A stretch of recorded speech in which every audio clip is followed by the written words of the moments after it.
Hi friends, welcome again. आज जिस chapter की हम शुरुआत करने जा रहे हैं वो है theme 6 Bhakti Sufi traditions, changes in religious beliefs and the devotional texts 8 through 18th century, यानी कि पूरे 1000 ईयर्स की जो हिस्ट्री है उसके बारे में हम डिस्कस करने जा रहे हैं भक्ति और सूफी ट्रेडिशंस के नजरिए से।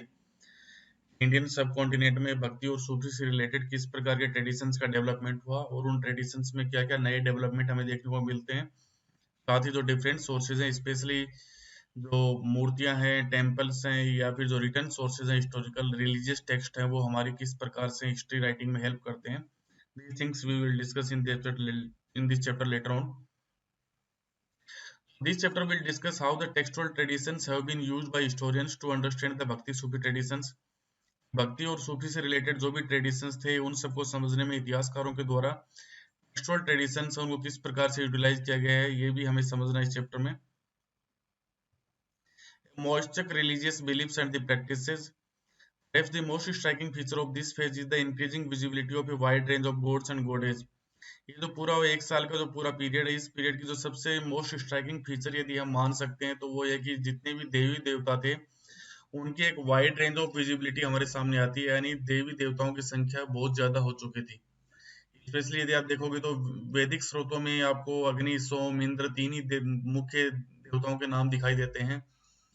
लेकिन इस समय इस फेज में जैसे जैसे टेम्पल आर्किटेक्चर शुरुआत हुई, टेम्पल का निर्माण शुरुआत हुई, उसके बाद हमें अलग अलग सिस्टम में, अलग अलग प्रकार की व्यवस्थाओं में नए नए प्रकार के देवी देवताएं हमें देखने को मिलते हैं। और ये देवी देवता ना के में केवल हमें स्कल्पचर्स में यानी मूर्तियों में इनके दर्शन होते हैं, बल्कि टेक्स्ट में भी इनके नाम अब हमें दिखाई देने प्रतीत होते हैं। यानी इनके नाम से अब कई प्रकार की रचनाएं भी हमारे सामने अवेलेबल हैं, कई प्रकार के स्रोत भी हमारे पास अवेलेबल हैं, कई प्रकार के सोर्सेज भी अवेलेबल हैं। At one level, this indicates the continued and the even extended verses of the major deity. इसके अलावा हमने जब चैप्टर नंबर 4 में देखा था कि उस समय पुराणों में मुख्य रूप से 3 देवताओं के दर्शन हमारे सामने थे। वो थे आपके ब्रह्मा, विष्णु, महेश। तो जो ये त्रिमूर्ति थी, जो इस त्रिमूर्ति को अब और ज्यादा डिफरेंट डिफरेंट अलग अलग फॉर्म्स में लोगों के सामने रिप्रेजेंट किया जा रहा था, और साथ में कई प्रकार की देवियों का भी अब दर्शन हमें शुरू हो गए थे। कई प्रकार की देवियों को भी अब इस समय इंट्रोड्यूस किया गया था। वन ऑफ इसमें से एक सबसे बड़ा जो स्ट्राइकिंग फीचर है इसका, जिसका एग्जांपल हम कई प्रकार की जो ये अलग अलग प्रकार की पूजा पाठ करने की जो प्रणालियां थी इनके बीच में किस प्रकार से इंटीग्रेशन हो रहा था, कैसे इनके बीच में समन्वय हो रहा था, इसका सबसे अच्छा एग्जांपल, इस समन्वय का जो एग्जांपल है वो हमें देखने को मिलता है पुरी के अंदर भगवान जगन्नाथ के टेम्पल में। ये पुरी की जो प्रिंसिपल डाइटी है उसको 12th सेंचुरी से हम आइडेंटिफाई करते हैं कि 12वीं शताब्दी से इसका वहां पे पूजा पाठ शुरू हुई है, जिसको जगन्नाथ की पूजा पाठ शुरू हुई है, जिसका मतलब है लॉर्ड ऑफ द वर्ल्ड, पूरे संसार के भगवान, एक जिनको के एक विष्णु के फॉर्म के रूप में मानते हुए उनकी पूजा पाठ की जाती है। पिक्चर में आप देख सकते हो कि बीच में है वो आपके जगन्नाथ एक्सट्रीम राइट में है, बीच में उनकी बहन सुभद्रा है, और उनके लेफ्ट की साइड में बलराम जी हैं, जो उनके ब्रदर के रूप में कंसिडर किए जाते हैं। इस प्रकार से जो अलग अलग फॉर्म्स में जो है पूजा पाठों की शुरुआत हो चुकी थी। पुराने जो देवी देवता थे उनको अलग अलग रूप में, अलग अलग प्रकार के फॉर्मेशन में, अलग अलग प्रकार की मूर्तियों में रिप्रेजेंटेशन किया जा रहा था। उनकी अलग अलग प्रकार की नई नई कहानियां हमारे सामने प्रचलित हो रही थी, और साथ ही एक प्रकार की पूजा पाठ के अंदर देवी देवताओं के अंदर एक हमें इंटीग्रेशन भी देखने को मिलता है कि किस प्रकार से पूरा सिस्टम इंटीग्रेट हो रहा था, ये भी हम देख पा रहे हैं। तो यहाँ पे यदि जगन्नाथ से रिलेटेड जो इंटीग्रेशन की कहानी हम देखें तो भगवान जगन्नाथ के बारे में नॉर्मली माना जाता है कि ये उस समय ट्राइबल सोसाइटी के जो लोग थे वो अपने साथ जिन मिथकों को साथ लेके आए, जिन जिन देवी देवताओं को साथ लेके आए, उनको किस प्रकार से जो मेन स्ट्रीम के जो देवी देवता थे उनके साथ उनको इंटीग्रेट कर दिया गया, उनके साथ उनको समन्वित कर दिया गया। इसी समय हम देखते हैं कि नॉर्मली जब इतिहास लेखन में जब इस देवी देवताओं या पूजा पाठ की बात की जाती है तो हम देखते हैं कि दो प्रकार की प्रणालियां हमारे सामने आती हैं। एक उसको बोलते हैं आपकी जो महान प्रणाली, और एक आपकी लघु परंपराएं, महान लघु और महान परंपराएं। लघु और महान परंपराओं में सिंपल सा ये है कि जो अब कई सारे समाज शास्त्री हैं उनका ये मानना है कि महान परंपराओं में अभी भी लोग हैं उन लोगों की पूजा पाठ कर रहे थे जिनमें कि समाज के जो प्रभावशाली लोग हैं, जैसे कि उस समय पुरोहित लोग थे जो ब्राह्मण धर्म को फॉलो करते थे, या जो राजा लोग होते हैं वो जिन कर्म कांडों को फॉलो कर रहे थे, उन सबको सोसाइटी हिस्टोरियंस के द्वारा महान परंपरा की संज्ञा दी गई है। इसके अलावा जो कॉमन पीपल थे वो अभी भी अपने जो लोकल लेवल के जो डाइटीज थे, जो उनके स्थानीय रूप से जिन देवी देवताओं की पूजा पाठ कर रहे थे, वो उनके ट्रेडिशंस को फॉलो कर रहे थे, तो उनको उन्होंने लघु परंपराओं की संज्ञा दी है। तो इस प्रकार से हम देख रहे हैं कि अलग अलग फॉर्म्स हैं और बाद में इन फॉर्म्स का आपस में कैसे इंटीग्रेशन होता है, वो इस चैप्टर की मेन थीम है। Integration of the cults, such instances of integration are evident amongst the goddess cult as well। तो देवताओं को नहीं बल्कि देवियों की जो पूजा पाठ है उसमें भी हमें इस प्रकार का इंटीग्रेशन, इस प्रकार का समन्वय दिखाई देता है। Worship of goddess often simply in the form of a stone समर्ज्ड with orchid, ज्यादातर जो देवियों की जो शुरुआती पूजा पाठ है वो सिंपल सा एक स्टोन को येलोइश से कलर से स्टोन को कलर करने के बाद उनको उनकी पूजा पाठ शुरू कर दी गई है। बाद में उनको एक मानवीय चेहरा प्रदान करने की कोशिश की गई है और उस मानवीय चेहरा प्रदान करने के बाद उनको किसी न किसी देवता के साथ उनको अटैच कर दिया गया है। दीज लोकल डाइटीज, ये जो स्थानीय रूप से जो डाइटीज थे, स्थानीय रूप से जो देवी देवता थे, were often incorporated with in the पौराणिक फ्रेमवर्क। अब जो स्थानिक रूप से जो देवी देवता थे, जैसे स्थानीय लोगों का, जैसे मान लीजिए कोई ट्राइबल सोसाइटी है, वो ट्राइबल सोसाइटी जैसे एग्रीकल्चर का एक्सपेंशन हुआ तो ट्राइबल सोसाइटी जब मेन स्ट्रीम में आई, ऐसे लोग जिनका अभी तक ब्राह्मणिकल नॉर्म से कनेक्टेड नहीं थे, तो जब उनका ब्राह्मणिकल नॉर्म से कनेक्शन हुआ, जब वो उसके बारे में फेमिलियर हुए, उसके बाद जो लोकल ट्रेडिशन और जो ब्राह्मणिकल ट्रेडिशन, इन दोनों के बीच में एक इंटीग्रेशन हम देखते हैं। उस इंटीग्रेशन के लिए सिंपल सा ये किया गया है कि जो भी लोकल ट्रेडिशन के देवी देवता थे उनको पुराणों के जो देवी देवता हैं उनके साथ इंटीग्रेट कर दिया गया है।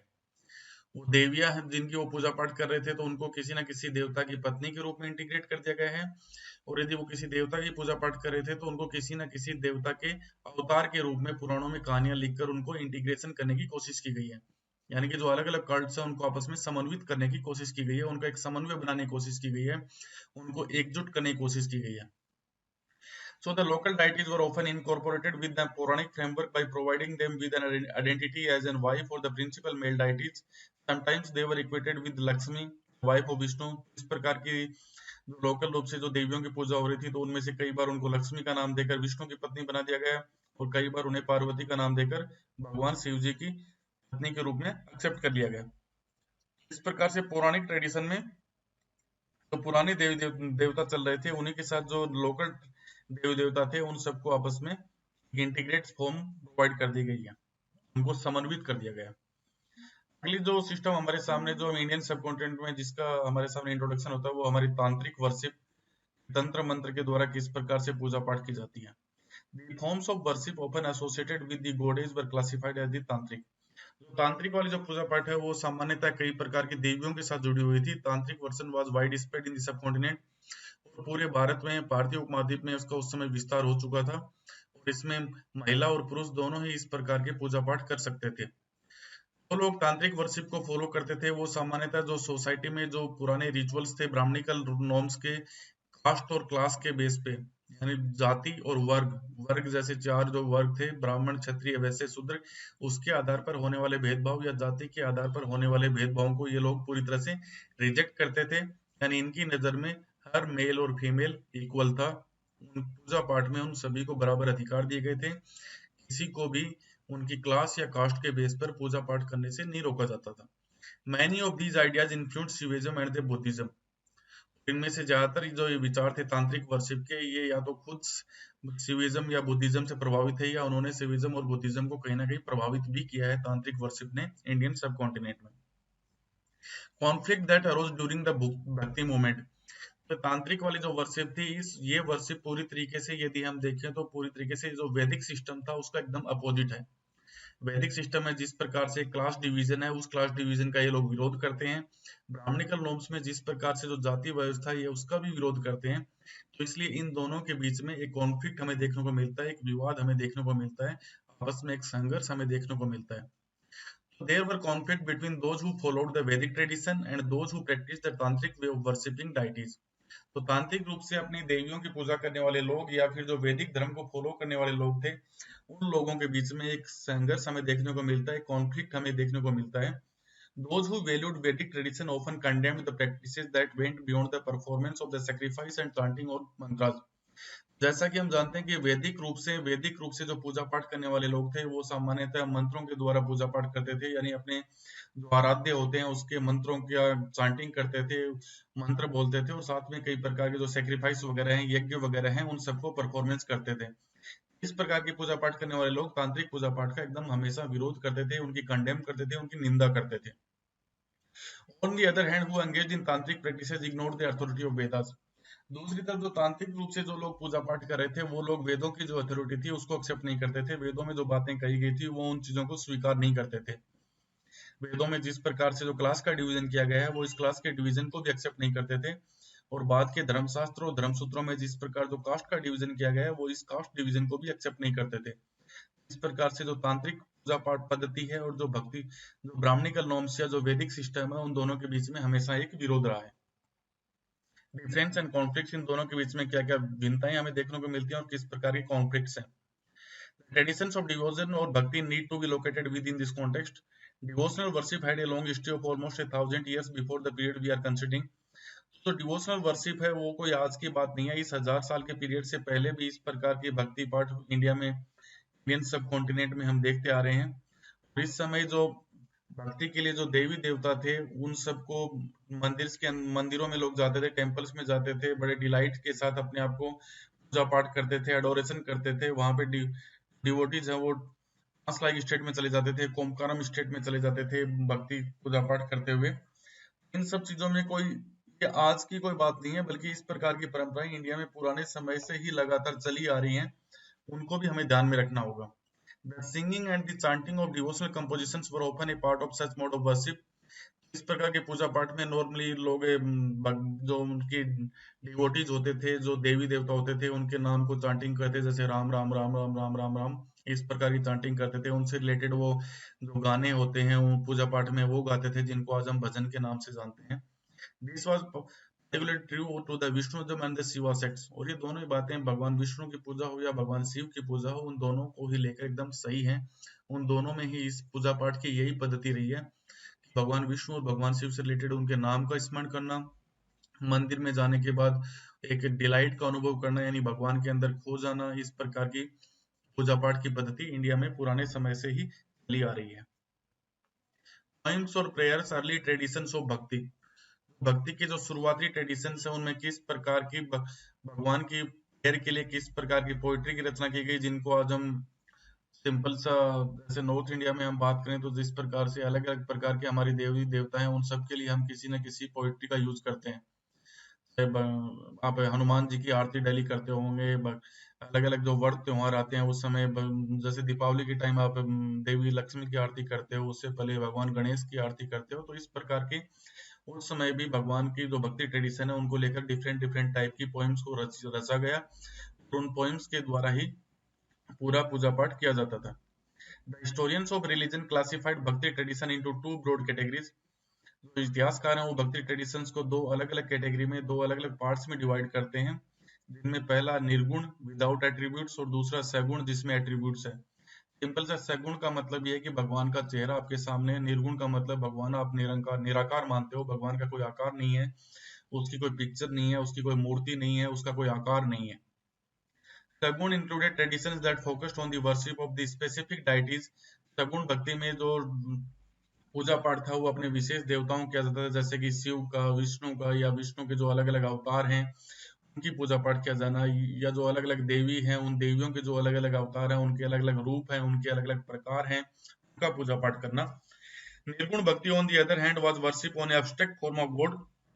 जबकि निर्गुण भक्ति में भगवान का कोई रूप नहीं है, कोई आकार नहीं है, उसके निराकार रूप की पूजा पाठ की जाती थी निर्गुण भक्ति में। अर्ली ट्रेडिशंस ऑफ भक्ति, जैसा दोनों को हम डिवाइड कर सकते हैं, सगुण भक्ति और निर्गुण भक्ति। सगुण भक्ति, निर्गुण भक्ति एब्स्ट्रैक्ट फॉर्म है, एंथ्रोपोलिक फॉर्म है कि सगुण में आपके सामने भगवान का एक आकार है, उसकी एक रूप है, उसकी एक छवि है, और उसी की आप मूर्ति बनाकर उसी छवि को अपने मन के अंदर रखकर आप पूजा पाठ करते हो।